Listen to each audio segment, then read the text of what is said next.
யாருமே எதிர்பாராத நேரத்தில் திடீரென திமுகவில் இணைந்தார் விஜயபாஸ்கர். ஸ்டாலின் கொடுத்த மிக உயர்ந்த பதவி அதிர்ச்சியில் எடப்பாடி.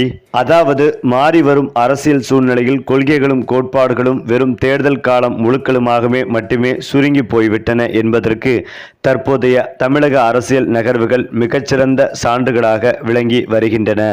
ஒரு காலத்தில் யாரையெல்லாம் ஊழல்வாதிகள் என்று மக்கள் விரோதிகள் என்று ஒரு கட்சி மிக கடுமையாக திமுகவே குற்றம் சாட்டியதோ அவர்களே காலப்போக்கில் தங்கள் கட்சி கொடியின் கீழ் அரவணைத்துக் கொள்வது சமகால அரசியலின் வாடிக்கையான நிகழ்வாகவே மாறிவிட்டது. அந்த வகையில் முன்னாள் அதிமுக அமைச்சர் விஜயபாஸ்கர் திமுகவை நோக்கி நகரக்கூடும் என்று தற்போதைய அரசியல் பேச்சுக்கள் தமிழக அரசியலில் நிலவி வரும் சந்தர்ப்பவாதத்தையும் சுயநல போக்கையும் மீண்டும் ஒருமுறை வெளிச்சம் போட்டு காட்டியுள்ளதுடன் சாமானிய வாக்காளர்கள் மத்தியில் பெரும் ஏமாற்றத்தையும் விவாதத்தையும் ஏற்படுத்தி வருகிறது. அதிமுக ஆட்சி காலத்தில் சுகாதாரத்துறை அமைச்சராக இருந்தவர்தான் விஜயபாஸ்கர் மீது பல்வேறு கடுமையான புகார்களை திமுக முன்வைத்தது நாம் அனைவரும் அறிந்ததே. குறிப்பாக தமிழகத்தையே உலுக்கிய குட்கா ஊழல் வழக்கில் இவருடைய பெயர் அடிபட்ட போது முன்னாள் முதலமைச்சர் மு.க. ஸ்டாலின் உள்ள திமுகவின் முன்னணி தலைவர்கள் இவரை குட்கா புகழ் மன்னன் என்று மிக கடுமையான வார்த்தைகளால் விமர்சித்தனர். சட்டமன்றத்திலும் மக்கள் மன்றத்திலும் இவருக்கு எதிராக பல போராட்டங்களை நடத்தி இவரை உடனடியாக பதவியிலிருந்து நீக்க வேண்டும் என்று ஆளுநரிடம் மனுக்கள் அளித்த திமுக இன்று அதே நபரின் வருகையை எவ்வித மாற்று கருத்தும் இன்றி ஆவலோடு எதிர்பார்த்து காத்திருப்பதாக எழும் செய்திகள் அரசியல் நாகரிகத்தின் வீழ்ச்சியவே காட்டுகின்றன. அதிமுகவில் தனக்கான எதிர்காலமும் முக்கியத்துவமும் குறைந்துவிட்டதை உணர்ந்த விஜயபாஸ்கர் தன்னுடைய அரசியல் வாழ்வை தக்க வைத்துக் கொள்ள புதிய பாதையை தேடத் தொடங்கினார் என்பதுதான் யதார்த்தம். தமிழக அரசியல் கதத்தில் புதிதாக உருவெடுத்துள்ள நடிகர் விஜயின் தமிழக வெற்றிக் கழகத்தில் இணைந்து தன்னுடைய அரசியல் பயணத்தை தொடர அவர் தீவிரமாக முயன்றதாக கூறப்படுகிறது. ஆனாலும் ஊழல் கரை படிந்தவர்களையும் சர்ச்சைக்குரிய பின்னணி கொண்டவர்களையும் கட்சியில் சேர்த்தால் கட்சியின் தூய்மையான பிம்பம் கெட்டுவிடும் என்று கருதிய விஜய் அவரை தன்னுடைய கட்சியில் சேர்க்க திட்டவட்டமாக மறுத்துவிட்டார் என்று அரசியல் வட்டாரங்கள் தெரிவிக்கின்றன. தாவேகாவின் இந்த மறுப்பு விஜயபாஸ்கருக்கு பெரும் பின்னடைவாக அமைந்ததுடன் அவருடைய அடுத்த கட்ட நகர்வை நோக்கி அவரை தள்ளியது. தாவேகாவில் இடம் கிடைக்காத நிலையிலும் தற்போதைய அதிமுகவின் பலவீனமான தலைமை மற்றும் உட்கட்சி பூசல்களுக்கு மத்தியில் இனி அங்கு நீடிப்பதில் எந்த பயனும் இல்லை என்பதை விஜயபாஸ்கர் தீர்க்கமாக உணர்ந்துவிட்டார். இதனால் அதிகார பலமும் ஆளுங்கட்சி என்ற செல்வாக்கும் கொண்ட திமுகவில் இணைவதே தன்னுடைய அரசியல் எதிர்காலத்திற்கும் தன் மீதான வழக்குகளிலிருந்து தப்பிப்பதற்கும் பாதுகாப்பான வழி என்ற முடிவுக்கு அவர்கள் வந்துள்ளதாக சொல்லப்படுகிறது.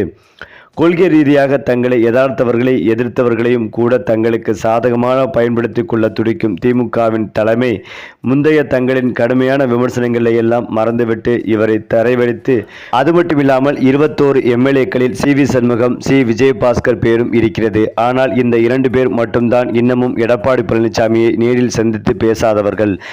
வி சண்முகத்தை பொறுத்தவரைக்கும் அதிமுக எம்எல்ஏக்கள் கூட்டத்தில் எடப்பாடியை அடிக்க போனார். எடப்பாடியும் பதிலுக்கு கையை ஓங்கிட்டாரு. அதனால மறுபடியும் எடப்பாடி கூட சேர்ந்து இருக்க முடியாதுன்னு நினைக்கிறாரு. ஆனால் விஜயபாஸ்கர் விவகாரம் வேற.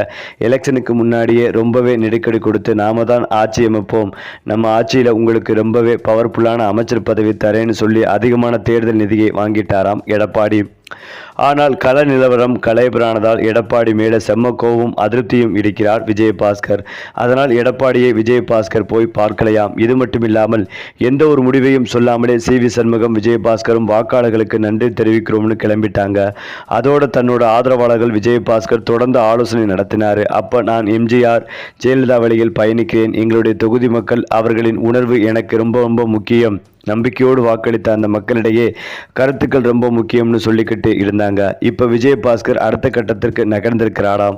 இதை பற்றி விஜயபாஸ்கருக்கு நெருக்கமானவங்க கிட்ட பேசின போது விஜய் ஆட்சிக்கு ஆதரவு கொடுத்து அமைச்சராகத்தான் எஸ்பி வேலுமணி அணி முயற்சி செஞ்சாங்க, அவங்களோட விஜயபாஸ்கரும் முக்கியமானவராக இருந்தார்.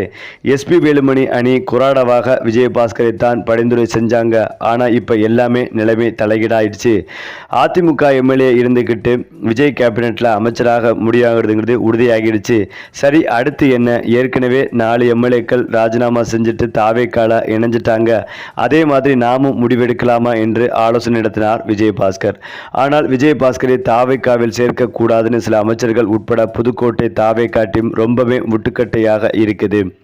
சிஎம் விஜயின் அட்வைசர் ஜான் ஆரோக்கியசாமி வழக்குகள் இருக்கதால விஜயபாஸ்கர் மாதிரியான அமைச்சர்கள் வேண்டவே வேண்டாம்னு ஏற்கனவே சொல்லிட்டாரு.